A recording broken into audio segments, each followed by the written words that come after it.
casó con las hijas de los caciques, como acostumbraban las comunidades. En momentos de conflicto, ¿no es cierto?, de enfrentamiento entre las comunidades, generalmente por los espacios territoriales, por recursos, quien ganaba realmente entregaba a su hija, a la hija del cacique, como esposa del otro cacique que ganó la contienda.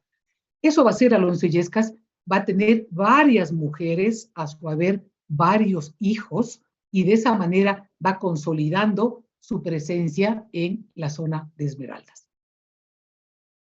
¿Alguna pregunta hasta aquí?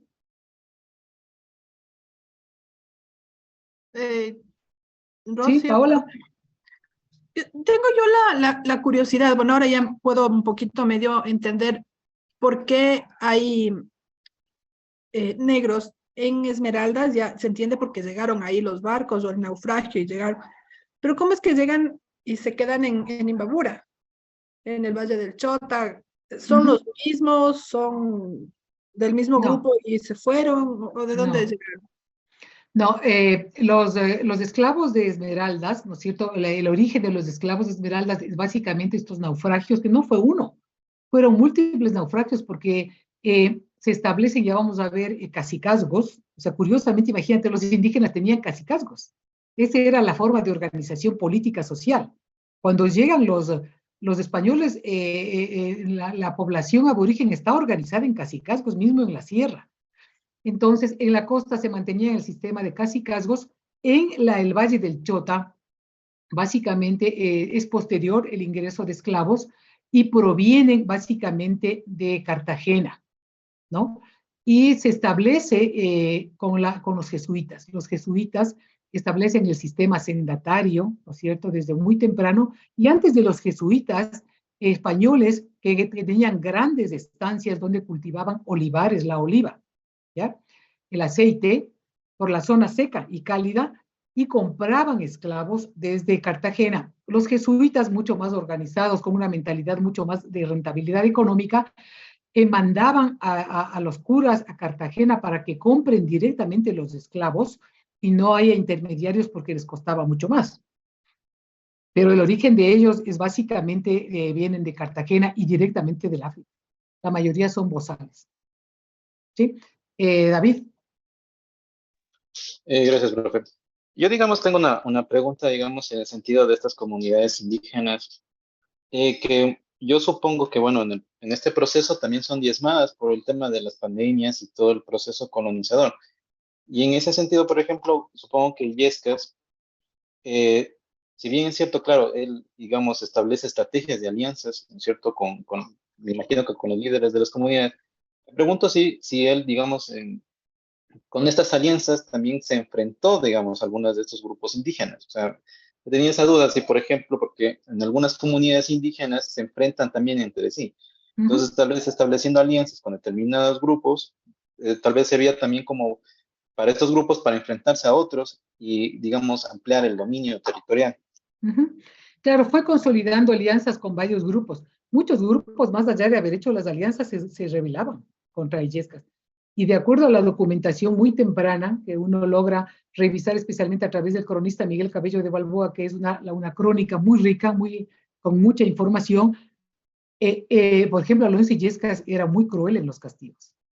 Hay una descripción de un documento increíble que dice que relata un testigo, ¿no es cierto?, que vio cómo realmente los puso en fila aquellos que se sublevaron y les cortó los pies sin ningún problema. Entonces, claro, era muy temido Alonso Illescas. Y poco a poco, frente a este tipo de actuaciones, digamos, ¿no es cierto?, fue consolidando su presencia. Paola. Sí, disculpas, me surgió otra pregunta. Tranquila. En el caso igual de la esclavitud y el tema que venden los negros de América, yo tengo una pregunta y es curiosidad básicamente. ¿Por qué hacia el lado sur del continente, Argentina, Uruguay, esos países, no hay colonias de negros? ¿No llegaron allá? ¿Se quedaron en el camino? Porque en la lectura también, en esta y en otras, hay el puerto de La Plata. Y también llegaban ahí, entonces no sé si allá también llegaban esclavos y venían o qué pasó. Sí llegaron esclavos. Ojalá puedan ver un documental que yo trabajo con mis otros estudiantes de otro curso, que los podría mandar, les voy a mandar por el chat de los avisos del profesor. Es un documental muy, muy bonito que habla del racismo en Argentina.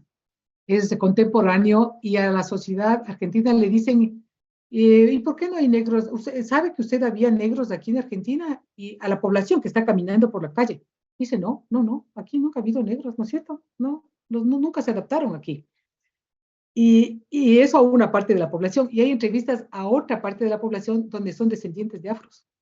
Son músicos, son tangueros, ¿no? Son artistas, son literatos y tienen el componente negro, se les ve, son mulatos. Lo que pasa es que sí se diezmó la población por el trabajo, porque en el puerto de La Plata llegaban esclavos y este documental habla cómo llegaban de los barcos desde el África. Básicamente en Buenos Aires, por ejemplo, fueron muchos domésticos, mujeres domésticas que trabajaban en las casas. Generalmente en el mundo urbano, en las ciudades, eran domésticas. Y a las esclavas les interesaba más estar en las ciudades que en la zona rural, porque en las ciudades las mujeres esclavas podían salir a la calle y hacer el trabajo de una especie de lo que ahora sería vendedoras ambulantes. Entonces vendían productos, vendían frutas, vendían telas, y ellas iban recogiendo parte de ese dinero para comprar la libertad. Al final de la tarde ellos llegaban a la casa de sus amos, entregaban lo que habían trabajado en el día, lo que habían vendido, y ellos se reservaban parte de ese dinero para ir acumulando y comprar la libertad. Muchas mujeres se prostituían, por ejemplo, para de esa manera comprar la libertad de sus hijos y de ellas. Eso en el mundo urbano. Entonces preferían estar en las ciudades. Pero sí, o sea, llegaron y en forma significativa, igual en el Uruguay, ¿no es cierto? Pero el maltrato a la población esclava, muchos morían con enfermedades. Los juicios que se narran, por ejemplo, por sedicias del maltrato a los esclavos, es impresionante cómo se maltrataba a las esclavas, por ejemplo, con los latigazos. Hay gente que su piel realmente se podría, porque no tenían ninguna atención médica, castigo tras castigo, hasta que morían, ¿no? Entonces, ese tipo fueron diezmando de a poco la población. Claro que para el esclavista era una pérdida, ¿no? O sea, que muera una esclava era una pérdida porque había perdido la inversión, 200, 300 pesos, no les interesaba tampoco perder, ¿no? Muchos querían deshacerse de los viejos, por ejemplo, porque los viejos eran inservibles, ya no consumían alimentos, era una molestia, y trataban de venderles a precios muy bajos, pero nadie quería comprarles. Y cuando lograban venderles de alguna manera, los esclavos después deambulaban ya por la calle porque ya eran inservibles, y los que habían comprado de alguna manera les abandonaban. Entonces, realmente la vida del esclavo era muy compleja, ¿no es cierto? Muy difícil, digamos, dentro del esquema, dentro de este sistema jerárquico. María Elena y Estrella. Rocío, una pregunta. ¿Qué garantizaba o cómo se lograba que en estos palenques los negros que llegaban a este sector, a este sitio, fuesen libres versus los otros que estaban en las minas y todo eso? Si es que iban sus amos o sus dueños, ¿no podían recuperar a estos negros escapados? O sea, ¿qué les garantizaba o qué les cubría para que ellos puedan mantenerse libres en este sector? Había normativa española para extinguir los palenques. Entonces, muchas veces y había además los esclavos que formaban los palenques se llamaban cimarrones. Ustedes han oído tal vez cuando a veces los indígenas dicen ganado cimarrón. Es el ganado que se ha huido. Es el ganado que se fue del terreno que estaba cercado, dice este ganado cimarrón. Los negros eran considerados cimarrones. Había una normativa para cimarrones. Quienes huían, había castigos progresivos, se les cortaban los dedos de las manos, del pie, llegaban hasta la muerte, ¿no? Latigazos, número de latigazos. Y había además cazadores de cimarrones, que el dueño pagaba para que sean recuperados. Eso sí había. Entonces, claro, muchos pensaban antes de huir, ¿no? Realmente, y quedarse. Ellos buscaban estos refugios en zonas inhóspitas, generalmente de difícil travesía, en la selva, muy adentro, pero los dueños se ideaban, los esclavistas se ideaban formas para recuperar la inversión que no querían perder. ¿Ya? ¿Estrella? Sí, doctora, disculpe, no me quedó claro bien lo que usted nos estaba diciendo sobre el negro que mutilaba o sea, a los negros mismos los mutilaba. No. Alonso Illescas, yo creo que entienda que Alonso Illescas hace alianzas, ¿no es cierto?, con otras comunidades indígenas, y a pesar de que hizo alianzas, por ejemplo, con los campaces, sin embargo, se dieron levantamientos de los campaces, y lo que hacía Alonso Illescas es tomar a estos sublevados y castigarlos como escarmiento para que otras comunidades no se levanten. ¿Sí? ¿Está claro? Ya. Bueno, hemos hablado ya de los grupos nativos de la región, ¿no es cierto? Los campaces, los nihuas, los cayapas. Estas comunidades tenían un patrón de asentamiento que era a orillas de los ríos. Ahí vivían y se llamaba el patrón de asentamiento ribereño, donde cultivaban, hacían labores agrícolas, pescaban y la cacería. Eran las actividades que les permitía sobrevivir. Esta forma de vida van a adoptar los Illescas y sus grupos, ¿no es cierto? Al final se va a adoptar lo que hasta ahora es una forma de vida en Esmeraldas, lo que se llama el platanar, es decir, a orillas de los ríos donde hay sembríos de plátanos, donde hay sembríos de cacao, donde hay sembríos agrícolas y que se denomina esta unidad doméstica, se llama el platanar. Esto se mantiene todavía en Colombia y en el mismo Esmeraldas. ¿Cuál era la organización política? Los cacicazgos. Era una organización política adoptada de la organización indígena de los grupos aborígenes y estaba dividido a través de caciques y jefes de ayllus. Es decir, se organizaron, Illescas se organizó de esa manera, por eso hablamos de cacicazgos negros, ¿ya? Les llama mucho la atención porque yo en mi trabajo adopto el nombre de cacicazgos negros porque ellos asumen este patrón, ¿no es cierto?, de organización política. Había otros grupos indígenas que tenían patrones no nucleados. ¿Qué significa eso? Que no estaban asentados inicialmente a orillas de los ríos, o si estaban asentados, migraban cada cierto tiempo a otros espacios en función, por ejemplo, de la cacería o también de haber hecho otros cultivos en otros espacios geográficos. Es un poco la economía itinerante o forma de vida que todavía tienen los grupos de la Amazonía. O sea, tienen un espacio, ¿no es cierto?, de habitación, pero además están migrando a otros espacios para el tema de cacería o de recolección de productos. Las autoridades coloniales, ¿no es cierto?, ¿cuál es la imagen que van a elaborar frente a Esmeraldas? Primero, la corona española y la audiencia de Quito, desde muy temprano, estaba interesado en Esmeraldas. ¿Por qué? Estaba interesado porque Esmeraldas era un sitio estratégico para construir caminos que unan desde Quito hasta la costa esmeraldeña, hasta el Pacífico. Porque una de las actividades fundamentales de la corona española era el tema del comercio. Aparte de las minas, que les interesaba mucho el tema del oro, era el comercio. Inglaterra, Francia, España estaban interesados en abrir puertos y en dinamizar el comercio. Entonces, Esmeraldas era clave para abrir un camino y querían pacificar, ¿no es cierto?, que estos negros sublevados y marrones, que eran un mal ejemplo para la población de la audiencia de Quito, se sometan a la corona española. Entonces, imaginan una sociedad habitada por indios bravos, salvajes, bárbaros, ¿no es cierto?, y tienen el calificativo que dice: en comer, beber y guerrear a sus vecinos ocupan su tiempo. Es decir, pintan una sociedad, ¿no es cierto?, habitada por gente que vive en permanente conflicto. Esa era la sociedad que construyen, ¿no es cierto?, desde el poder, desde la audiencia de Quito.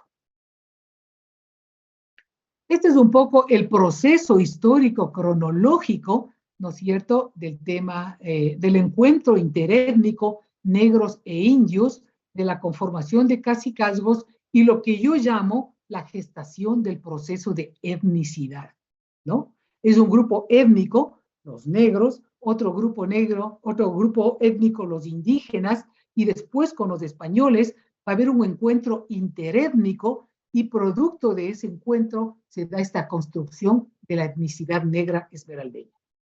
¿Ya? Entonces, 1553, siglo XVI, muy temprano, en la ruta Panamá-Callao, acabé ya de mencionar, hay un naufragio y llegan negros y marrones a Esmeraldas liderados por Alonso Illescas. Hay el contacto interétnico con los grupos originarios de la región, ¿no es cierto? Los negros aprovechan las tensiones y conflictos entre las distintas etnias y utilizan una serie de estrategias como el tema del elemento sorpresa. Esto es interesante. En la crónica de Miguel Cabello de Balboa dice que los indígenas, nihuas y campaces salieron en estampida, huyeron al ver gente tan diversa y extraña. Nunca habían visto negros. Entonces, eso motivó, ¿no es cierto?, que esta gente salga de su poblado y después poco a poco vayan realizando alianzas. Ya les había mencionado que Illescas aprendió el idioma y fue realizando alianzas vía matrimonio. En 1600 tenemos la presencia no solo de un cacicazgo negro que es de los Illescas con Alonso Illescas, sino de otro cacicazgo, ¿no es cierto?, que es de los Arrobe, que es otro grupo negro que llega a Esmeraldas y conforman dos cacicazgos. Este segundo cacicazgo en Cabo Pasado, ¿ya? Como ya dije, estos cacicazgos se conforman con varias parcialidades de indígenas, es decir, los negros son las autoridades étnicas y los indígenas, bajo su mando, están las parcialidades indígenas. ¿Cuál es el objetivo de la corona o de la audiencia de Quito? Poner fin a los cacicazgos cimarrones y controlar el territorio esmeraldeño. Ese es su objetivo, ¿no es cierto? Como les dije, además, ¿para qué? Para construir caminos, para sacar la producción de los Andes hacia puertos del Pacífico. Y de esa manera, dinamizar el comercio con España, con Nueva España, que es México, ¿no es cierto?, con el Callao, que es el puerto del Callao en el Perú, y por lo tanto, desde la audiencia se propone realizar un plan vial denominado la Empresa de las Esmeraldas. Nos convocan a una serie de gente interesada en construir los caminos o los proyectos viales.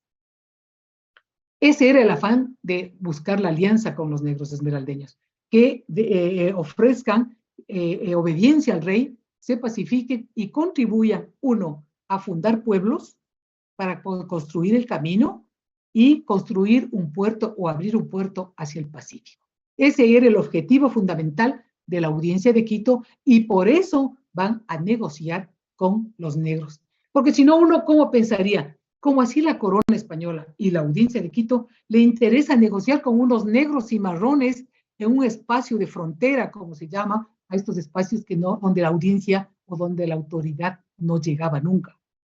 Entonces, ¿cómo entender que quieran negociar? La razón fundamental es una razón económica, ¿ya? De dinamismo comercial. Este es otro documento, y les he puesto un poco de documentos porque ustedes, obviamente como archiveros, ¿no es cierto?, entienden un poco más la importancia de estos documentos. Dice, respecto a los negros, dice, una carta de Juan del Barrio de Sepúlveda, que era un oidor de la audiencia de Quito desde el año 1600, está este documento en el archivo del Banco Central, en el Fondo Archivo General de Indias, ¿ya? Del archivo del Consejo de Indias, que ustedes ya saben qué es el Consejo de Indias, asumo que ya saben, ¿no?, lo que es el Consejo de Indias después de las lecturas. Bueno, dice, estos negros de Esmeraldas tienen buen entendimiento y son muy astutos y sagaces. Entienden la lengua española, aunque la hablan torpemente. Han sido grandes guerreros contra indios de otras provincias infieles. Témenlos porque matan mucho y los que cautivan se sirven como esclavos, con gran señorío y son terribles. Determinados y crueles en el castigo, jamás han podido ser sujetados quiere decir, pero el español antiguo es así, subjetados por españoles, ¿ya? Entonces, esta es una constante un relato constante respecto a la población negra. ¿Sí, Joy? Hola, buenas tardes. Sí, profesora, justamente yo iba a hacer esa pregunta, pero ya la acabo de responder. Era de cómo era la comunicación con los negros, o sea, el idioma, el habla. Justamente eso era, porque, por ejemplo, los españoles vinieron y se encontraron con una lengua distinta de los indígenas. Justamente, ¿cuál era la lengua de los que vinieron y naufragaron en Esmeralda? Para la parte de la comunicación. Ya. Alonso Illescas sabe el español, ¿no? Es un ladino que sabe el español y aprende además el idioma de las comunidades aborígenes. Entonces, él es el puente, ¿no es cierto?, entre las autoridades y en general él les traduce permanentemente. Es increíble el liderazgo que adquiere Alonso Illescas. Bolívar. Buenas tardes, docente y compañeros. Sí, me surge una duda. ¿Podemos hablar entonces de un proceso de conquista de los negros hacia las poblaciones nativas de esos lugares en ese contexto? Yo no sé si se puede hablar de conquista, ¿no? Sino más bien de una presencia étnica diferente que a través de una serie de estrategias van a lograr mantener unas relaciones interétnicas. Entonces después va a haber una mixtura, ¿no es cierto?, y una unión entre grupos afros, digamos, grupos negros y grupos indígenas. Y claro que hay un proceso invasivo fuerte, ¿no es cierto?, hay, ¿no? Pero no sé si podemos hablar de conquista, como fue la conquista española, que tiene otra connotación, ¿no es cierto?, mucho más profunda. Pero hay un encuentro interétnico donde hay unas formas de la presencia que son agresivas, violentas, ¿no? David. Gracias, profe. Sí, por ejemplo, a mí me surge una duda, digamos, en el tema de la asimilación, digamos, de Illescas, digamos, de los elementos indígenas para hacerse como cacique. Yo me preguntaba si, por ejemplo, él también agregó otros elementos de sus tierras de origen. Consideramos que ellos vienen de, por así decirlo, de África. Tienen algunos elementos rituales, organizacionales internos, que tal vez hay una especie de mezcolanza, digamos, ahí, entre tanto lo que él asume de estas comunidades indígenas, que son los que, digamos, son integradas, digamos, a su percepción y también con respecto a su forma digamos, de organizarse internamente. Lo que se podría hablar es de un mestizaje étnico y cultural, ¿no es cierto? El mestizaje es la mezcla de, ¿no es cierto?, el blanco y el indio. En este caso hay un mestizaje, digamos, donde hay unas formas culturales diversas, unas formas culturales, primero, de un ladino formado en España, prácticamente, de gente que le acompañó a él, que eran esclavos bozales desde el África, que venían con su propia ritualidad, con su propia concepción de vida. Entonces hay una especie de recreación cultural, ¿no?, que se va construyendo permanentemente en el convivir diario, cotidiano, entre la población negra y la población indígena. ¿Ok? Joy. Sí, perdón, profesora, es que justamente con lo que había dicho Bolívar, tal vez no como la palabra conquista, pero sí, más bien con el hecho de que los negros tenían ese carácter de violentos, de agresivos, de rebelde, tal vez un poco más que los propios nativos de aquí. A la corona española se les hizo más fácil más bien negociar con ellos que tal vez querer conquistarlos o dominarlos para ponerlos a su favor y justamente con lo que decía usted, para lo que es la construcción de caminos y abrir puertos, por la rebeldía y por lo agresivo que era. Yo creo que hay que siempre ubicarse en el contexto histórico de cada población, ¿no? La población aborigen era una población libre, la población de Illescas y la gente que viene son esclavos. Son esclavos que ya vienen de una travesía desde el África con nivel de maltrato, ¿no es cierto?, de un sistema jerárquico, vertical. Entonces, claro, es diferente la condición de unos y otros.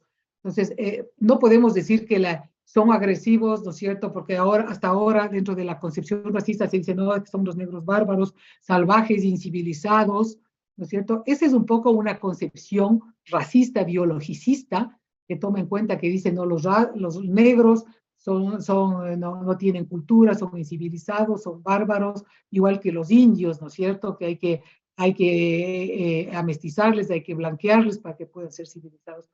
Esa es una concepción que ha atravesado la historia y es una concepción tremendamente racista, ¿cierto? Que más bien hay que tratar de desmontar ese discurso que se mantiene hasta la actualidad. A ver, Rafa y William.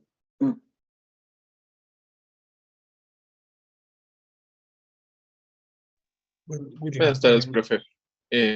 Sí, a mí me surgió una duda en base al cuadro que vimos de los caciques, de los 3 mulatos. Y es que, si bien es cierto, fue en base a la lectura, vimos de la importancia que tuvo este proceso de pacificación de los pueblos que se encontraban en Esmeraldas, de los negros principalmente. Entonces, lo que yo pensaba es, no sé si es que existe algún documento en el cual se tenga constancia de que sí llegaron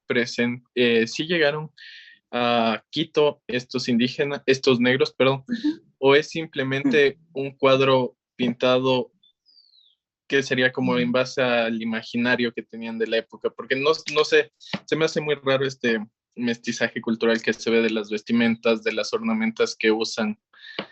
Y principalmente fue un regalo para demostrar la pacificación de estos territorios a la corona. Bueno, buena pregunta, Rafael. Rafael, ¿no? ¿Cómo? Ese cuadro se pintó en Quito. Patricio, perdón, está con el nombre de mi hija que bueno. el otro día mi celular. Sí. Bueno, no importa. En todo caso, Patricio, claro, el cuadro demuestra primero la calidad de la pintura quiteña, ¿no?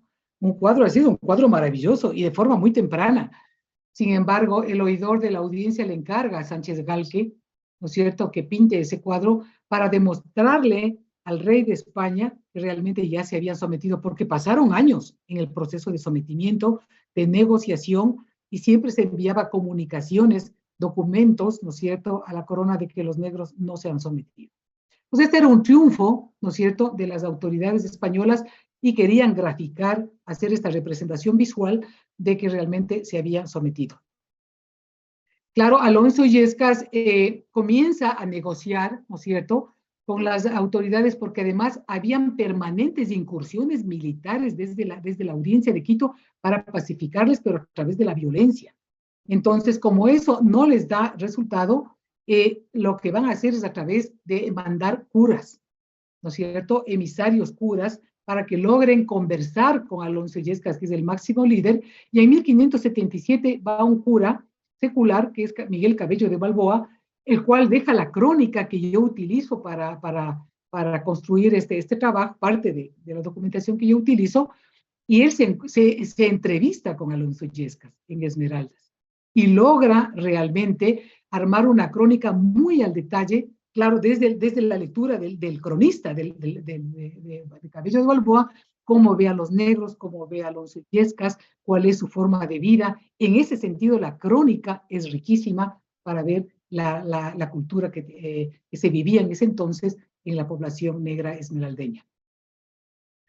Como parte de esta negociación, ¿no es cierto?, con esta segunda etapa de negociación con la iglesia, se entrega a Alonso Illescas, los emisarios religiosos, y le entregan a Alonso Illescas un documento que se llaman las provisiones reales concedidas por las autoridades de la corona. A cambio, Illescas dice, a cambio que se da el cacicazgo de Illescas, se compromete a la reducción. ¿Qué significa reducción? Fundación de pueblos y colonización de los pueblos, ¿ya?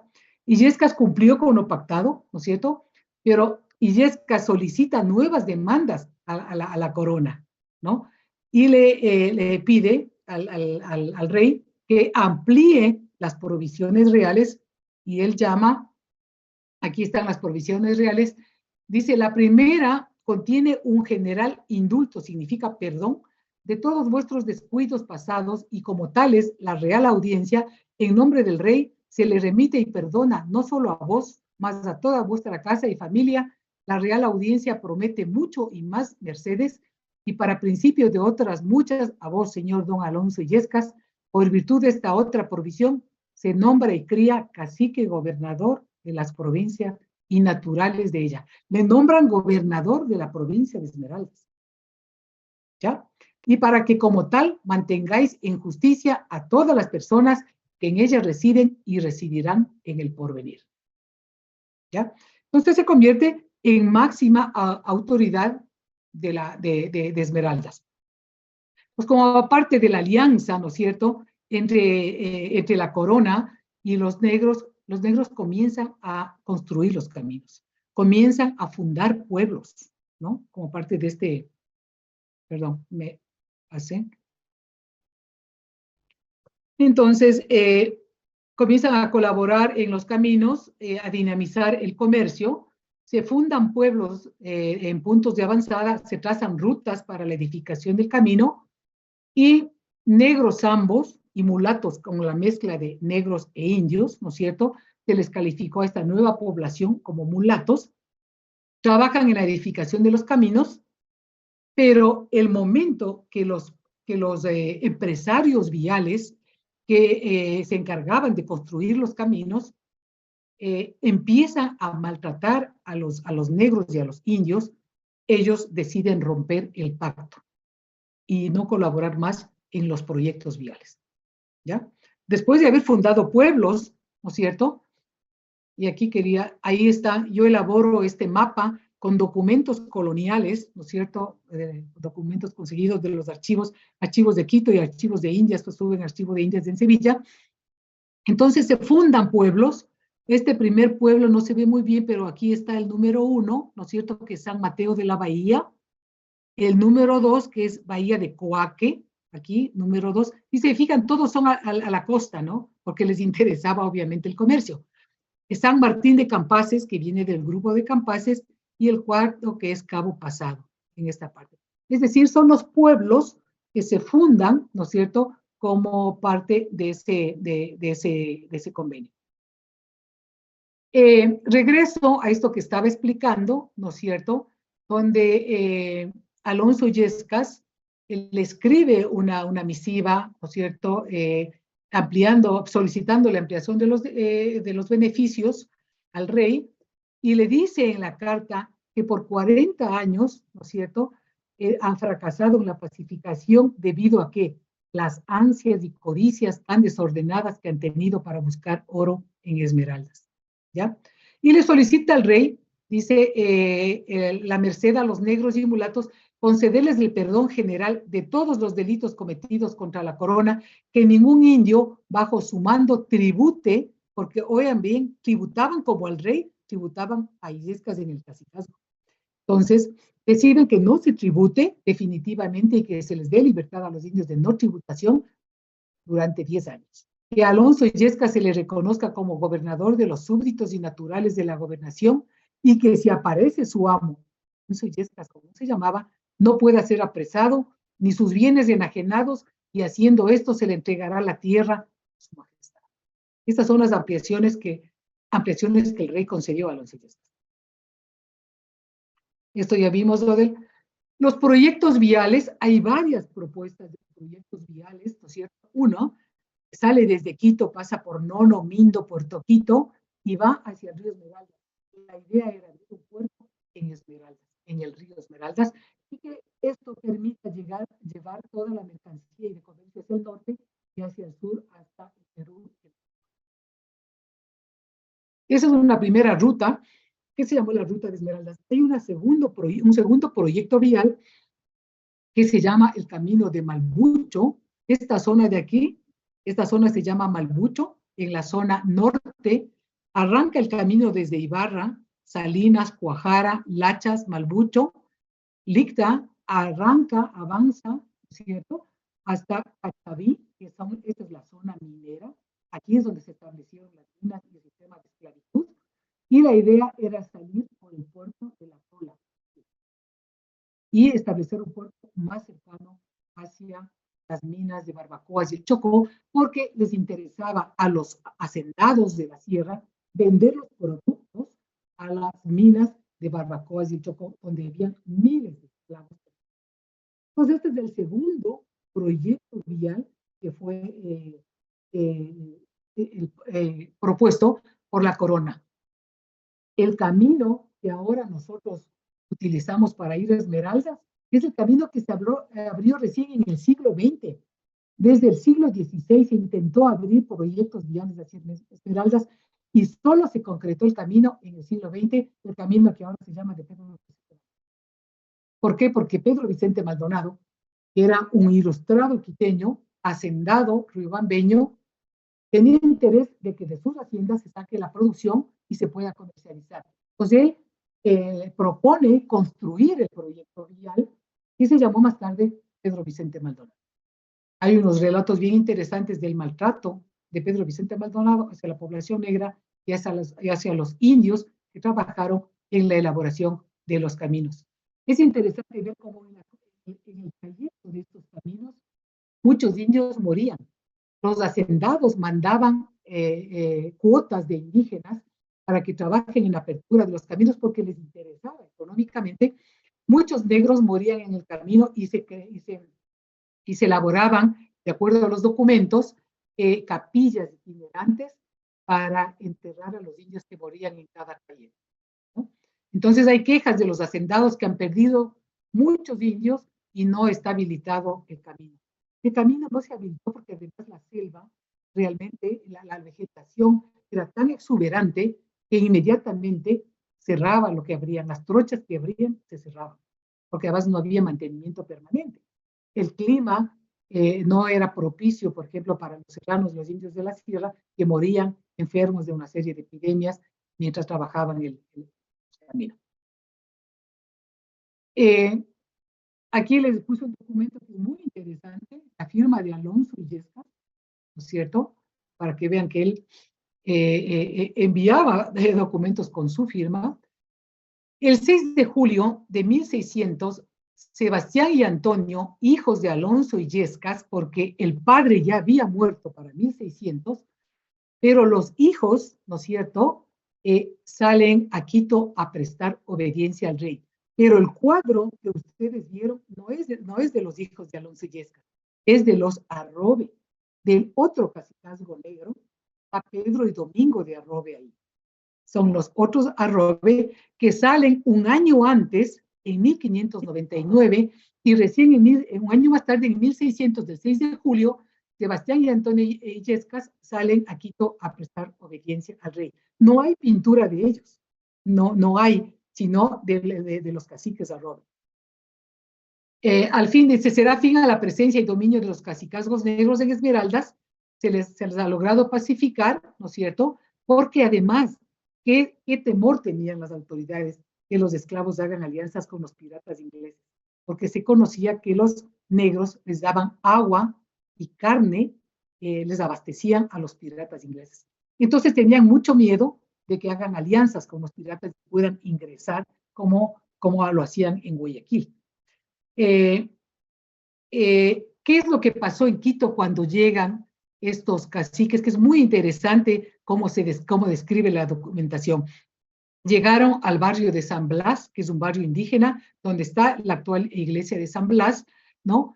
Y ellos pidieron ser confirmados y apadrinados. Oigan bien la estrategia que ellos utilizan por los oidores de la audiencia. Entonces, el oidor Sepúlveda y el fiscal de la audiencia, Blas de Torres Altamirano, van a ser los padrinos de estos dos caciques illescas. Para los illescas, el compadrazgo español era importante porque el ser compadre establece un lazo, ¿no es cierto?, un coparentesco, una amistad, y permanentemente estos caciques illescas van a estar enviando regalos a sus padrinos, como por ejemplo pescado, y lo que dice la documentación, bollos de maíz, que es lo que ellos se alimentaban. Entonces están alimentando esta relación de padrinazgo. En Quito se elaboró un documento que se llamó Asiento y Posesión y Juramento de Fidelidad, que especifica las labores que debían cumplir la población negra: fundar los pueblos, construir caminos, atender los tambos, la navegación por los ríos para pasar la mercadería y la vigilancia de los pueblos. A eso se comprometían, ¿no es cierto?, luego de prestar obediencia al rey. Con esto termino, simplemente como consideraciones finales, ¿no es cierto? Dice que este caso de la llegada de los cimarrones de estos esclavos ilustra un caso de reconfiguración étnica, ¿no? De relación interétnica en las fronteras americanas. Es un proceso en el que un grupo de fugitivos, esclavos, a través de diversos mestizajes biológicos con indios y con blancos, ¿no es cierto?, dan paso al surgimiento de nuevas expresiones de la etnicidad negra esmeraldeña, como yo menciono. Se incorporan prácticas culturales y políticas socioeconómicas de los dos lados de indios y de indígenas que dieron cuenta de una construcción identitaria colectiva en la población negra. El resultado fue una sociedad multiétnica peculiar que se construyó mediante la resistencia al poder colonial, con su propio proyecto político y social, un proyecto que está regido por principios de libertad, de autonomía, ¿no es cierto?, de tener sus propias autoridades étnicas, de tener su propio territorio, su propio espacio en donde ellos reproducen sus propias formas de vida, pero en medio de la libertad a través de la negociación. ¿Ya? Según un historiador antropólogo, ¿no es cierto?, Franz Salomón, dice, esta resistencia al gobierno español es una de las más exitosas logradas por la población afroamericana en el continente americano. Entonces, el caso esmeraldeño es un caso muy, muy importante. Yo diría que no hay un caso que yo en mi investigación y mis lecturas sobre esclavos en América haya encontrado. O sea, quien logró negociar y llegar a dónde llegaron los esclavos esmeraldeños fue solamente en el caso de los cacicazgos de Esmeraldas. Bueno, he hablado mucho. Si tienen alguna pregunta, alguna inquietud, adelante, David. Gracias, profe. Sí, justamente un poco aportando a lo que mencionaba de la pintura que vimos en el inicio. Más o menos analizando el tema de que obviamente, digamos, Illescas obtuvo el vasallaje del rey, digamos, esta pintura se puede asimilar como una presentación al rey de este vasallaje, o sea, diciendo, bueno, a ver, estos son los nuevos vasallos, e inclusive de lo que pude ver, algunos elementos de la misma pintura indican, bueno, o sea, elementos, digamos, que expresan, digamos, dicho vasallaje y sumisión. Por ejemplo, veía el tema de que, por ejemplo, ellos obviamente no llevan ningún tipo de sombrero, corona o algo, por ejemplo, que puedan, digamos, por así decirlo, rivalizar con la misma corona del rey, que está con la cabeza descubierta, ya es un elemento de sumisión. Y eso, por ejemplo, me parece muy interesante analizar dentro de esta pintura. Y obviamente también me surge una duda interesante. Digamos, el trato que le da la corona a Illescas es realmente inédito, digamos, en este contexto del conflicto que os ocurre. Y me preguntaba yo si se dio el mismo trato a la familia de él, o sea, digamos, a sus hijos, a sus hijas, o solamente se le declaró gobernador a él por esta categoría y se acabó. O sea, no se les dio más privilegios, digamos, a la familia de Illescas en ese sentido. Esa es una de las consultas que tenía. Y más o menos en ese sentido, por ejemplo, ¿cómo podemos entender el trato de la corona en estos casos? Claro, la corona es estratégica, ¿no? O sea, la corona quiere, bueno, yo les decía, ¿por qué hacer alianzas con unos negros cimarrones cuando estaba penalizado el cimarronismo? Es por el interés económico que tenía la corona. O sea, ellos querían realmente dinamizar el comercio. Y solo esa es la razón por la cual realizan la alianza. Porque de lo contrario, si Esmeraldas no era interesante, no se les ocurría negociar con ellos para nada. Y claro, dentro de la documentación de estas provisiones reales, que son las que da el rey hacia Alonso Illescas pide el perdón de toda su familia y el rey le concede, ¿no es cierto? Y dice que si viene el amo Alonso Illescas no puedan ser esclavizados ni él ni su familia.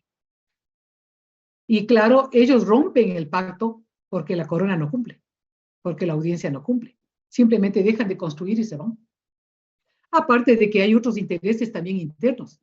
A los indios, por ejemplo, a los yumbos, no les interesaba hacer otros proyectos viales porque ellos tenían su propia vialidad, su propia forma de organización social y económica. Pues a los yumbos no les interesaba un camino que esté pensado desde la audiencia. Y los mismos curas que evangelizaban a los yumbos se opusieron para que los yumbos vayan y colaboren en el camino, porque no los sacerdotes tenían ya su red también de comercio junto a los indios. Entonces era quitarles, desmontarles una economía que tenían establecida ya por años. Entonces también hubo condiciones locales que impidieron. Por ejemplo, al Callao no le interesaba que se abra Esmeraldas, a Guayaquil no le interesaba que se abra Esmeraldas, porque entraba en competencia con un puerto. Es decir, hay intereses económicos e intereses además regionales. ¿Ok? No sé cuál era el orden, pero Paola, Patricia, María Gabriela, Ana Belén y María Elena. Sí, tengo una inquietud igual, es, por ejemplo, en el caso de los caciques indígenas, ellos tenían ellos estaban por sobre todo la pirámide de los indígenas, ¿no? De la clasificación, y tenían riqueza, poder y todo. En el caso de los caciques negros, ¿es la misma figura? Es la misma figura. ¿Cómo obtienen riqueza? O sea, es Es igual. la misma figura porque son caciques y bajo su mando tienen comunidades. Y es en la misma organización cacical. Por eso es que el planteamiento mío de cacicazgos llamó mucho la atención a muchos estudiosos de las ciencias sociales y han adoptado el tema de cacicazgos negros en Colombia también, ¿no? Es como un modelo, ¿no es cierto?, que se establece en el tema de la esclavitud, porque claro, asumen las formas de vida de los caciques. Se adornan como los caciques, ¿no es cierto? Adoptan formas de cultivos, de cacería, de organización social de los caciques. Entonces se establecen cacicazgos negros bajo su mando con sistemas de tributación. O sea, el mismo esquema similar a los caciques. Patricia. Sí, buenas tardes. Justamente haciendo referencia un tanto a la pintura de que usted nos, sí, no, claro, el crecimiento poblacional que se comenzó a dar fue grande y eso también era como una preocupación para la corona. Y como digo, ahora hay la fotografía, pero en ese tiempo mandaron justamente a pintarles, ¿no? Y los cuadros que veíamos en uno de los videos que nos mandó a ver, indicaba justamente los mestizajes que se estaban dando. Y realmente lo veían la corona como una preocupación también a eso, porque antes no se mezclaban entre las razas. Y luego con una explosión demográfica.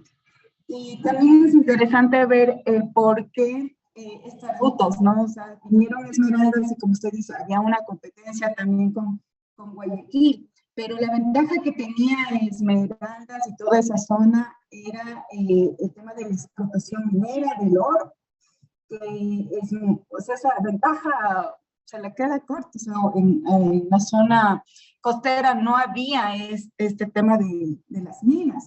Entonces, hasta para la conexión que tiene Esmeraldas, Panamá, y yo me hago referencia ahorita el tema del narcotráfico, ¿por qué escogen Esmeraldas, no? Justamente por estos asuntos geográficos, también de navegación, ¿no? Y también otra cosa, el tema de los yumbos, que usted decía que todavía, por ejemplo, aquí en Quito tenemos en San Isidro del Inca, todavía hacen la yumbada, algo muy simpático que todavía lo siguen manteniendo con respecto a los indios en sí. Eso es lo que quería aportar de lo que, o sea, todo lo que hemos visto hasta ahora, el tema geográfico, el tema de cómo antes evidenciaban la fotografía que no tenemos ahora, sino eran por medio de la pintura, justamente el tema de mapas, de dibujos, cómo ellos lo trabajaban, la arquitectura también, cómo se fue formando, súper interesante el momento de ver los documentos. Patricia, simplemente quiero aclarar en función de lo que dice Patricia, si la mayoría leyó la lectura, yo me voy hasta el tema llego hasta el tema de la esclavitud, ¿no es cierto? Pero es importante entender que el tema y les voy a indicar, la zona de esclavitud es esta. Lo que acabo de exponer es esta parte de aquí, donde se dieron los cacicazgos negros, pero en esta parte, en el siglo XVIII, y a propósito de los proyectos viales, Pedro Vicente Maldonado propone a mineros de Colombia, del sur de Colombia, que bajen con sus cuadrillas desde Colombia y se instalen en los ríos, del río Bogotá, ¿no es cierto?, en el río Cachaví, Ajaví, en la cuenca del río Santiago, porque hay oro del río. Y aquí se establece el sistema, una fase de esclavitud recién en el siglo XVIII, estamos hablando de 1750, en adelante, hasta 1810 más o menos se establece el sistema de esclavitud. ¿Pero por qué? Porque querían que los mineros ayuden a mantener el camino, ¿ya?, con sus cuadrillas de esclavos. Por eso se establece el sistema minero. El barón de Carondelet y Pedro Vicente Maldonado convocan, ¿no es cierto?, a los mineros para que establezcan lo que se llamó los reales de minas y comiencen a producir con sus cuadrillas. Y les voy a indicar que este mapa, que realmente esto sí es oro en polvo, cuando uno se encuentra con documentos como estos, dicen, uno realmente pierde la cabeza. En mi investigación yo me encontré, este es el mapa minero, ¿no es cierto?, de la cuenca del Santiago. Es decir, aquí está Ibarra, miren qué bonita la catedral de Ibarra, aquí está el camino que les dije de Malbucho, y aquí está, todos estos ríos son ríos mineros. Donde están estas casitas son reales de minas. Son minas donde se establecieron los distintos mineros, muchos colombianos y otros también de la audiencia de Quito. Entonces aquí están los nombres, ¿no es cierto?, de las minas en donde se inició la producción minera. Pero esto es para 1750 hasta 1820, más o menos, en que se retira porque decae el proyecto vial, ya realmente los mineros no les interesa, pero en estas minas es donde se crean 3 grandes reales de minas, que es de Playa de Oro, Ajaví y Cachaví. En estos reales de minas es donde se va a albergar a los insurgentes de la guerra de independencia y van a colaborar en las guerras de independencia, les van a albergar porque los insurgentes en la primera fase de independencia en 1812, ¿no es cierto?, huyen después de la batalla de Ibarra, huyen hacia las minas de esmeraldas y aquí les albergan los esclavos para que puedan pasar hacia Colombia, hacia Cali, donde estaban sus coidiarios. Pero no pudieron pasar porque realmente les tomaron presos, ¿no es cierto?, y en Tumaco realmente les fusilaron. Pero los negros participaron en la guerra de independencia albergando a los insurgentes de la primera fase de independencia. ¿Ya? A ver, María Gabriela, María Elena. Gracias, doctora, compañeros. Bueno, a mí de este tema lo que me ha llamado la atención es cómo cuando se construía el camino de Malbuco. Ah, Malbuco. Malbucho. Malbucho, ya. Ya. Ya, bueno, cuando se construía, ¿no? Ahí esta construcción demandó de mano de obra de esclavos negros y también a la vez de esclavos libres. Entonces, ¿cómo esta relación entre compañeros negros a ellos les indujo a que o sea, se unan a la ideología de los esclavos libres para buscar ellos su libertad? Y de que A ver, María Gabriela, pero ahí estamos, mezclando 2 momentos históricos, ¿no? Uno, la primera fase del siglo XVI, que son esclavos, ¿no es cierto? En la segunda fase hay esclavos, ¿no es cierto?, que están en las minas, que bajan de Colombia, todo lo que era la Nueva Granada, y esos esclavos, ¿no es cierto?, en la parte, si volvemos al mapa, ubiquémonos en el mapa, en la parte norte es esclavista y esta parte norte es de libertad, ¿ya?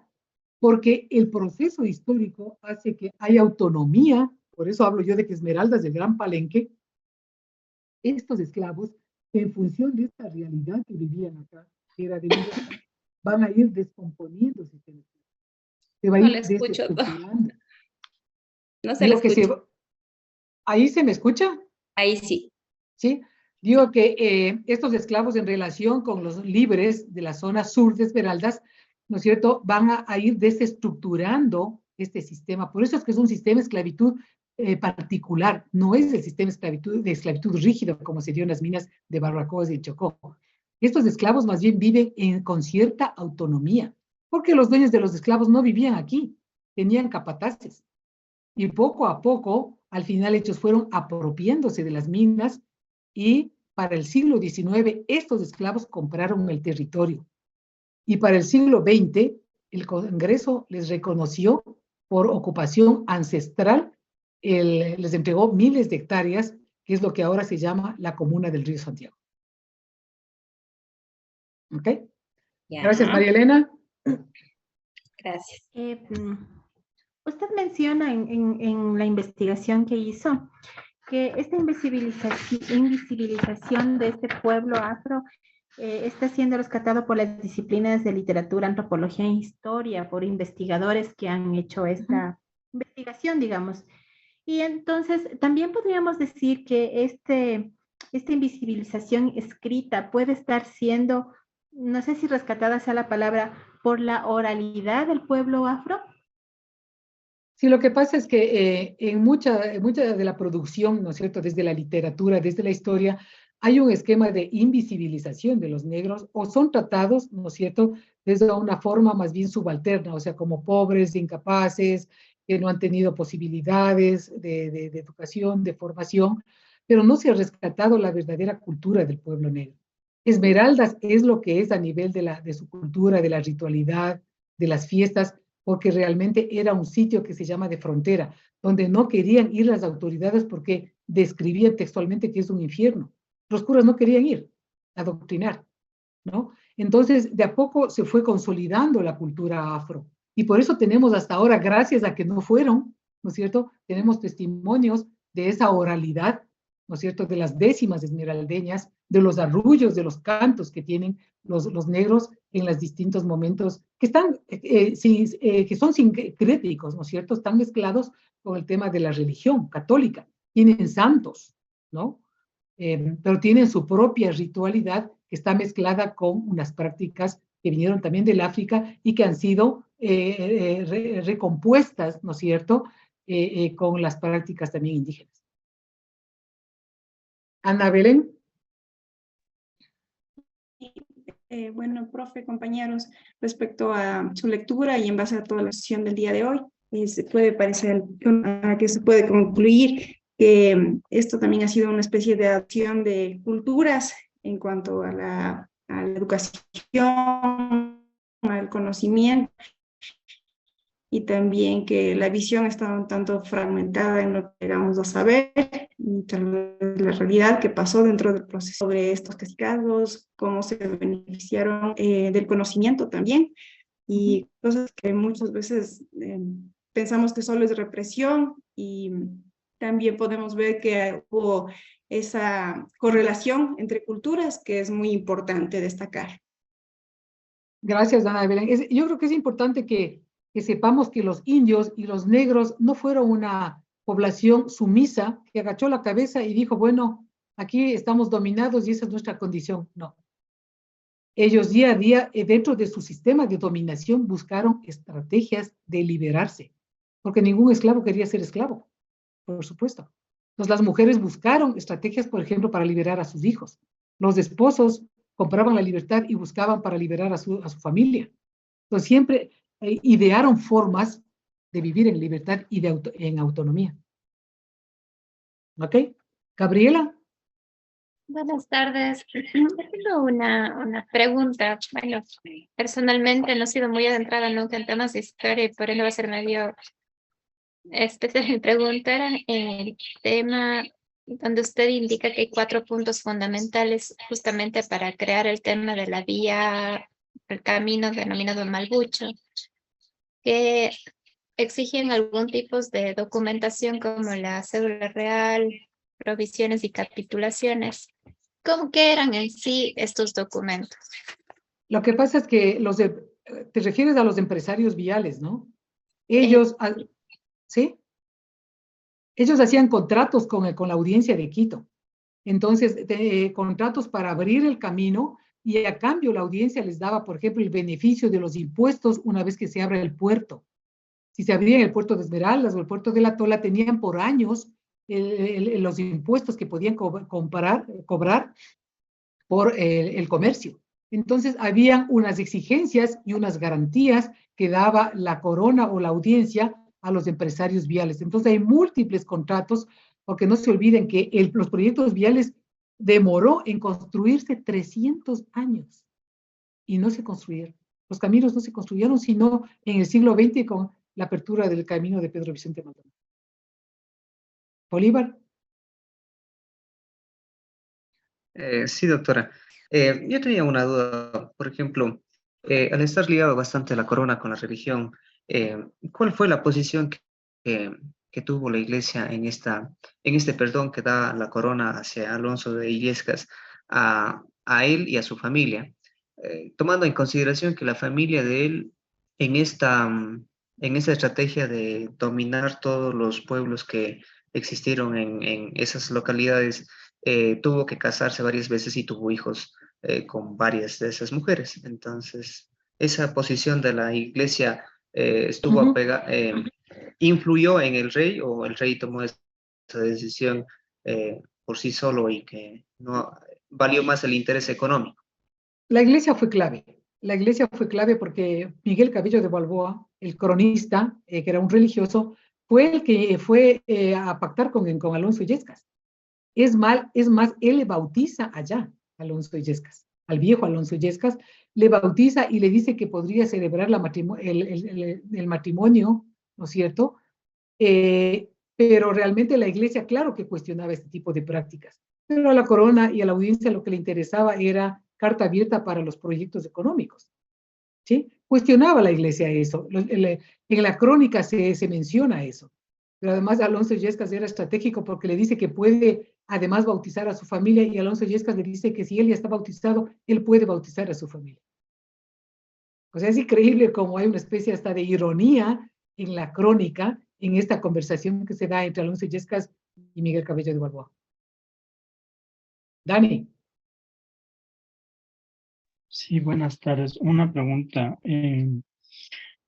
Bajo el proceso colonizador, los únicos afroamericanos africanos que arribaron a Ecuador, ¿solo se establecieron en Esmeraldas o también, yo pienso que tal vez hubo, por ejemplo, otros afrodescendientes que vinieron a otras partes del Ecuador, o solamente se radicaron ahí? Tengo una duda, porque como al ser tantos años y al haber tanto comercio de por medio entre las colonias y España y África también, entonces yo tengo esa duda. No, sí, o sea, los dos sitios, digamos, regionales, espaciales, donde se ubica la población afro es en Esmeraldas y en el Valle del Chota, ¿no es cierto? De estas dos matrices, digamos, ¿no es cierto?, poblacionales, van migrando a otros espacios de lo que más tarde fue el Ecuador. Pero los dos puntos digamos, regionales donde se concentra la población es el Valle del Chota, que hasta ahora se mantiene, y Esmeraldas. Pero ¿no arribaron a otros lugares, solamente esos dos? O sea, digo, trajeron, otros españoles, trajeron más sí, claro. Los españoles tenían esclavos en las ciudades, por ejemplo. O sea, estamos hablando de estos esclavos regionales, pero en las ciudades, lo que yo estoy trabajando ahora en el siglo XVIII, es como en Quito, Guayaquil y Cuenca, las esclavas y los esclavos están pugnando por la libertad, están luchando por la libertad a través de litigios judiciales. Entonces estoy identificando qué estrategias usan para lograr la libertad. ¿Sí? Gracias. Clara. Buenas noches, profesora, compañeros. Una consulta. Cuando se logró el tema de la manumisión, o sea, cuando ya el esclavo obtenía su libertad, y indica que ya se volvieron comunidades libres, ¿cómo ellos eran identificados que eran libertos? Ya, bueno, la manumisión se da con Urbina, ¿no es cierto? En el 52 hasta el 54, es manumitidos entre comillas, porque una cosa es lo que decía la ley y otra cosa es de que en la práctica si se dio o no la manumisión. Los esclavos, una vez que ya se dio la manumisión, compraron la libertad. En el caso de Esmeraldas, ellos compraron su libertad, ¿no? Entonces, y los esclavos que se liberaban, al menos en la época colonial, podían también comprar la libertad y se les daba un papel que les declaraba libres. Entonces, si Eso circulaban quería por la decir, ciudad, ¿cuál era la identificación que tenían? O sea, sí le daban un documento. les daban un documento y si circulaban por la ciudad tenían que mostrar ese documento de libertad, porque de lo contrario podían ser considerados esclavos fugitivos. Patricio. Muchas gracias. Sí, profe, muchas gracias. Justamente al final del texto que tuvimos que revisar para la clase, algo que me llamó mucho la atención fue que decía que el contrato para la construcción del camino se entregó a dos negros, que eran Francisco y Santiago Romero.